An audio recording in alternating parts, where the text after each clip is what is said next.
Welcome students. आज हम लोग पढ़ने वाले हैं एक बहुत ही इंटरेस्टिंग कहानी जिसका नाम है बोल का मोल, यानी बोली का मूल्य। हम जो भी बोलते हैं उसका सामने वाले पर क्या इफ़ेक्ट पड़ता है या क्या प्रभाव पड़ता है, उसके बारे में हम लोग इस चैप्टर में पढ़ेंगे। इस वीडियो को अंत तक देखें और लाइक करना ना भूलें। नए हैं तो इस चैनल को सब्सक्राइब कर दें और बेल आइकन को प्रेस करें ताकि सभी वीडियोज़ की नोटिफिकेशन आप तक सबसे पहले पहुंचे। स्टूडेंट्स, आप लोगों ने कबीर के दोहे सुने होंगे। उसमें उन्होंने मीठी बानी के बारे में बहुत ही अच्छा कहा है। बानी ऐसी बोलिए मन का आपा खोए, औरन को शीतल करे आपो शीतल होए। अर्थात हमें ऐसी बोली बोलनी चाहिए जिसे सुनकर दूसरे को अच्छा लगे और साथ ही हमारे मन को भी ठंडक पहुँचे, यानी दोनों खुश हो जाए। कभी भी कड़वी या बुरी बात नहीं बोलनी चाहिए। कोयल और कौवा दोनों का रंग काला है, लेकिन दोनों का बोली में बहुत अंतर है। कोयल की बोली हमें बहुत अच्छी लगती है, जबकि कौवे का बोली बहुत कड़वी, क्योंकि कोयल बहुत मीठा बोलती है। इस कहानी में हम लोग देखेंगे कि हमारे बोली का दूसरों पर क्या असर पड़ता है। तो आइए आज का यह पाठ हम लोग स्टार्ट करते हैं। एक आदमी बूढ़ा हो चला था। उसके 4 बेटे थे। बेटे यूँ तो सभी काम जानते थे, किंतु बोल चाल और आचरण में, आचरण मतलब व्यवहार, चारों एक जैसे नहीं थे, यानी सभी एक दूसरे से अलग थे। पिता ने उनसे कई बार कहा, यदि तुमने अपनी बोलचाल और आचरण नहीं सुधारा तो जीवन में सफल नहीं हो सकोगे। पर पिता की बात पर उन्होंने कभी ध्यान नहीं दिया। एक बार की बात है, चारों बेटे और पिता एक लंबी यात्रा से लौट रहे थे। इस यात्रा के बीच उनके पास खाने पीने को कुछ भी न बचा था। पास में जो धन था वह भी खत्म हो चुका था। वे कई दिनों से भूखे थे। वे बस यही चाहते थे कि किसी तरह जल्दी से जल्दी अपने घर पहुंच जाए। पांचों एक जगह सड़क के किनारे विश्राम कर रहे थे। विश्राम कर रहे थे मतलब कि बैठे हुए थे, रेस्ट कर रहे थे। तभी एक व्यापारी अपनी बैलगाड़ी को हाँकता हुआ निकला। वह व्यापारी किसी मेले में जा रहा था। उस बैलगाड़ी में तरह तरह के पकवान और मिठाइयाँ भरी हुई थी। वह उन्हें बेचने के लिए जा रहा था।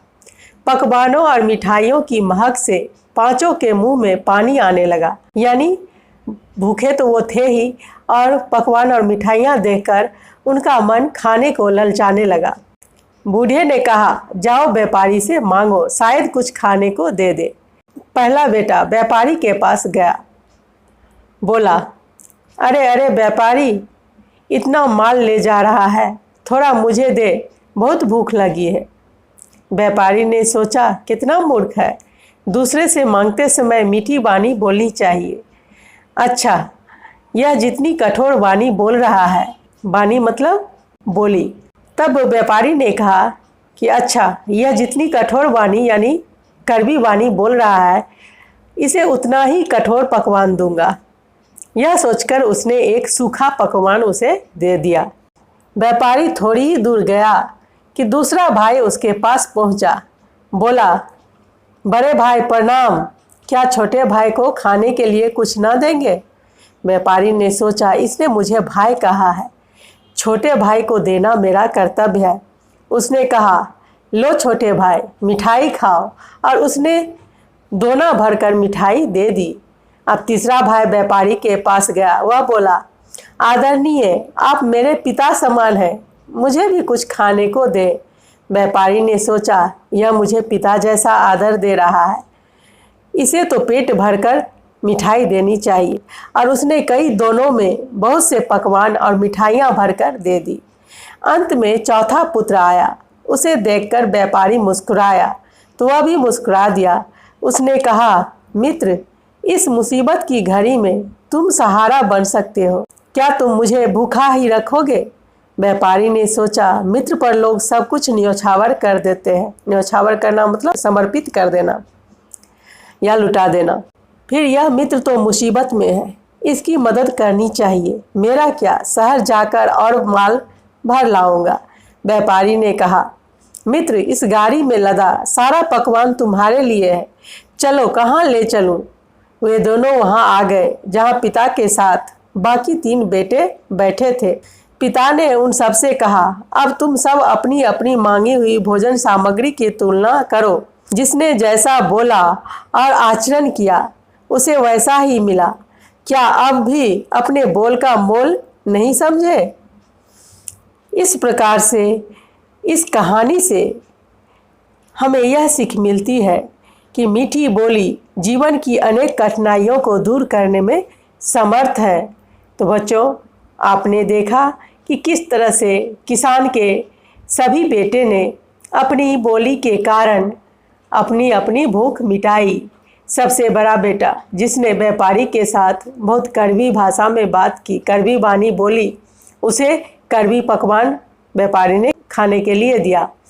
और बाकी के बेटे ने अपने अपनी बुद्धि के अनुसार मीठी वाणी का प्रयोग किया, तो उन लोगों को अपनी अपनी वाणी के हिसाब से भी पकवान और मिठाइयाँ खाने को मिली।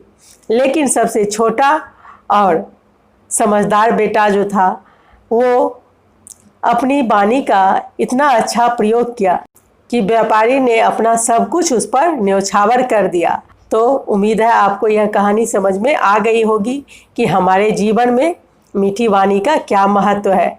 इसलिए हमेशा हमें मीठी वाणी ही बोलनी चाहिए, क्योंकि मीठी वाणी हमें कई मुसीबतों से बाहर निकालती है और कड़वी वाणी हमें कई मुसीबतों में डाल देती है।